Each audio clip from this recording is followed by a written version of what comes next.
Hi guys, welcome back to a new cooking video. Today I'm going to be making something very special. It's going to be fried rice. And let's waste no time and just jump straight into cooking.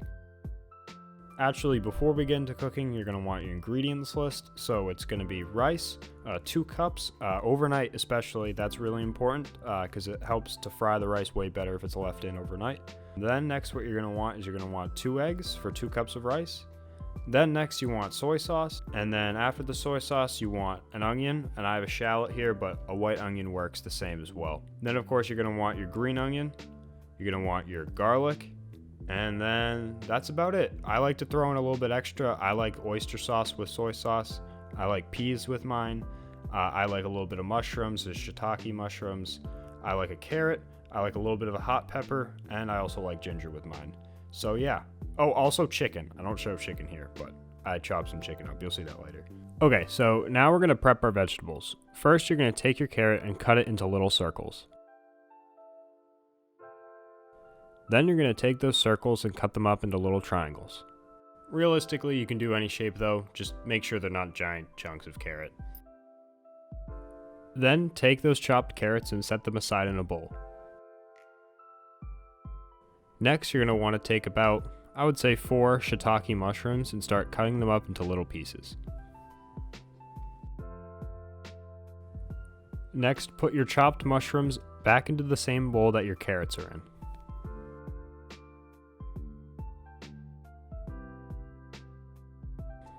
The next step is to chop your onion or shallot, garlic, ginger, and pepper. You can keep all these vegetables together because this is what's going to be going in first to the pan. Then take 2 to 3 cloves of garlic and peel and chop them up.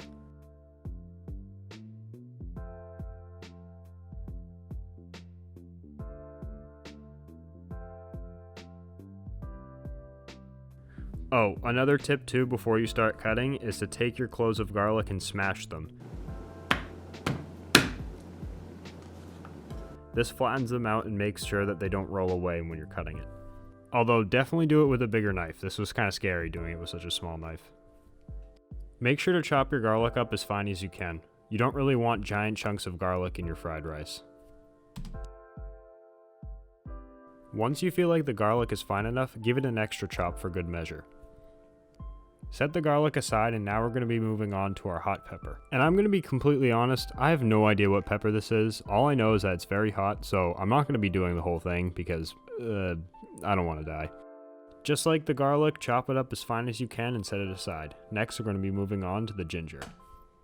Take about a ½ inch of ginger and peel it as best as you can. I decided to use a knife this time. Last time I used one of those, I don't even know what you call it, like an apple peeler, and it just didn't go well, so definitely go with the knife, it's much easier. Then with the ginger, just like with the garlic and hot pepper, cut it up as small as you can get it. And then once you're done, set it aside and we have our beautiful aromatics ready to go straight into the pan. The next step is to take a separate bowl and you're going to be preparing your green onion and peas. The peas are probably the hardest part. You're going to take them out of the bag and dump them into the bowl.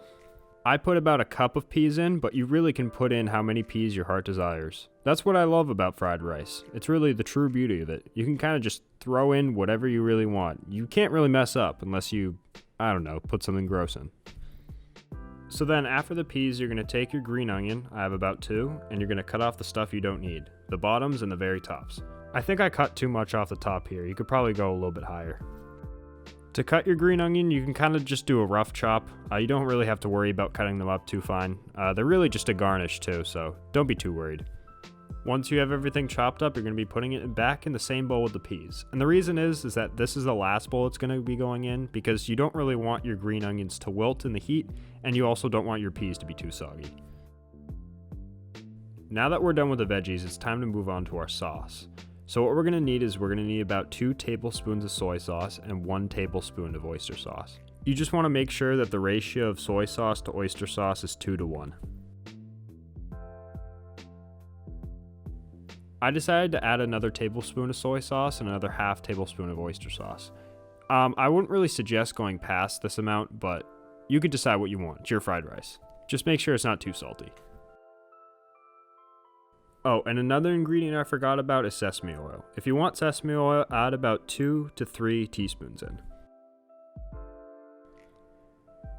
After the sauce, take another bowl. I know, a lot of bowls, but take another bowl and crack 2 eggs in.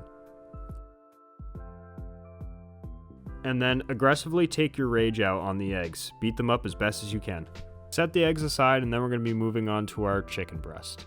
Take a chicken breast and carefully pat it down. Make sure everything is dry. Once everything is dry, you're going to take it and cut it into half. This is called filleting. Then once you have your 2 beautiful fillets, you're going to pat it dry again. And then you're going to cut it into small chunks. The small chunks cook faster and just are easier to eat. This is also probably the most difficult part of chicken fried rice, so just be patient with it. I actually kind of hope it's difficult because if you're a new cook and you're really good at cutting flesh, something's probably wrong. Anyways, it's now time to go to our pan. I have a very special pan here. I got this pan for Christmas. It's called a wok actually. And it's my first time using it, so it didn't go as well as I thought it would be, but I think it was awesome to use it. So get yourself a nonstick pan. You're going to add about a tablespoon of oil to it. Any type of oil. I personally like sunflower oil or peanut oil. Anything's good, just not olive oil. Crank the heat up to high and give it a good spread. If you're using the wok, also don't forget to heat up the oil till it smokes, dump out the oil, and then add fresh oil in. And then next, when everything is hot, you're going to toss your eggs in. The egg's going to be cooking really fast, so what you're going to do is you're going to grab your spatula and try to break it up as quick as you can. Once it's cooked, you're going to set it aside. Once the eggs are in a bowl, you're going to put the pan back and add another half tablespoon of oil in. And then you're going to toss in your aromatics, which are onion, ginger, garlic, and the pepper. Fry that for about a minute, and then you're going to add in your chicken. Constantly stir the chicken and just keep an eye on how well it's cooking. It should cook pretty fast. I would give it about 5 to 8 minutes to cook within the pan. Once the chicken has been cooking for about 3 to 5 minutes, add in your carrots and mushrooms. This is so they can soften up while the chicken is cooking. Make sure you're constantly stirring the bottom of the pan. You don't want anything to stick and burn. Once the chicken is fully cooked or just about cooked, you're going to want to add in your rice. So I added basically like 75% of the rice here, which would probably equal out 5 cups of cooked rice and about 1.5 cups of uncooked rice. You may want to pre-break your rice, because here I kind of struggled with breaking up the clumps and they kind of just went everywhere and yeah, it was bad. So maybe before you throw it in, break it up a little.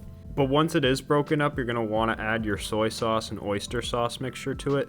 If you're using a wok, make sure to spread the sauce on the sides, because this keeps the center of the pan hot. Give it a good mix to make sure that the sauce is equally spread out through the rice. Once that is done, you're going to want to add your peas and green onions in. The reason I put these in last is because I don't want the peas to be too soggy and I don't want the green onion to wilt. Give it a good mix to combine. And then finally, we add our eggs back in. Chop the eggs and mix the rice around, and then you're done. Now it is finally time to grab a bowl and admire your work. You can take a picture of your masterpiece too, highly recommend. But how does it taste? That's the most important part. Well, it has a very garlic-forward flavor. I would say it's very umami, but yet it also has a slight sweetness from the ginger. I don't know, I really liked it. The one tip I do have though is that, for me at least, because I was using the wok, I definitely needed more oil. I felt like the rice came out a little bit too sticky because I didn't fry it enough with enough oil, but yeah. Also, I didn't end up using jasmine rice. I highly recommend you do that, though. I feel like that's also the reason why the rice came out a little sticky. But other than that, I would say it's a great lunch or dinner option, and yeah, I highly recommend you guys try it. Okay, that's all for now. Bye-bye.